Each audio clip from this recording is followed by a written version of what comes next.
like Obadiah, when Elijah comes upon him to set up a conversation between he and Ahab. You see, in the book of, I believe it's First Kings, Obadiah was a high-ranking person in the governmental body of the house of Israel. And King Ahab had married Jezebel and caused heresy in the kingdom. Extreme tumult was brought upon by King Ahab's decision to align with Jezebel and all the mischief that Jezebel created in the kingdom. He allowed it. He never stood up and made an executive decision. And this was one of the main sins in the house. Yet Obadiah knew this was wrong, but felt as if he was just one person. What could he do? He takes it upon himself to hide 100 of the prophets because Jezebel had replaced all of God's prophets of Israel with the prophets of Baal, her kingdom, and unalived them. She didn't just make them deport and go to some other region. She unalived God's prophets. This is how bold she was, y'all. When I say bold, I'm talking about bold against the God of Israel.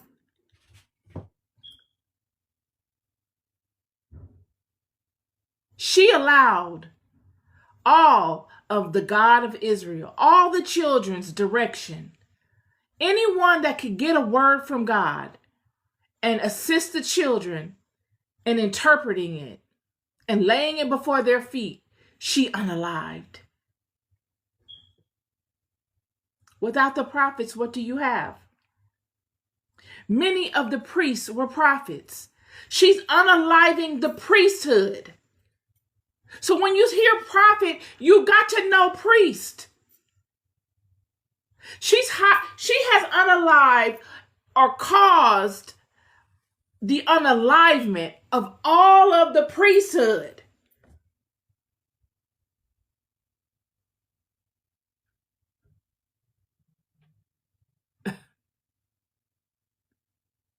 And Obadiah is wise enough to know that there's going to be hell to pay for this. This is huge. The children can make it look like it's not a big deal. We can act helpless. We can act like we don't know. We can do whatever we want to. You can call it what you want. But in my heart of hearts, I know that this is huge. And I know that God is not going to rest well with this. And if we haven't seen God move yet, it is because we are being tested. Obadiah would know that he was being tested. He will be wise enough to know that none of the prophets have gotten a word from God. No one has gotten a word from God. Ahab is allowing this to happen. And Jezebel is doing it. And I know this is wrong. And because I know it's wrong, I got to do something. But he's limited. He's only one man. Anybody that goes against Ahab, any of his constituents that go against him, he'll just remove them. Obadiah going against Ahab and speaking up would have caused Obadiah to suffer and his family to suffer. These seats were prestigious seats. Life-changing seats of power and prestige that you keep lifetimes. Once you get in the seat, you don't get out of it. A level of security that you would not get elsewhere. It would not be that Obadiah could leave the nation of Israel because he was unhappy with what is going on and go online to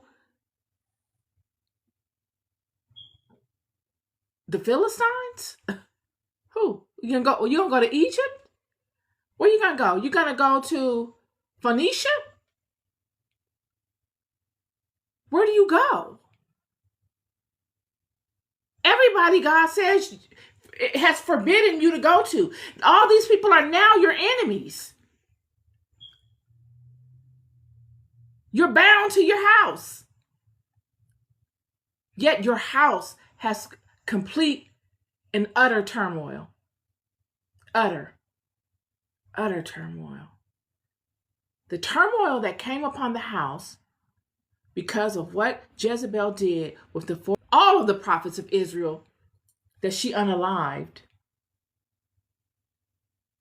was heretical, unheard of, never happened before, never happened after. So Obadiah says, I'm going to take 100 of them and break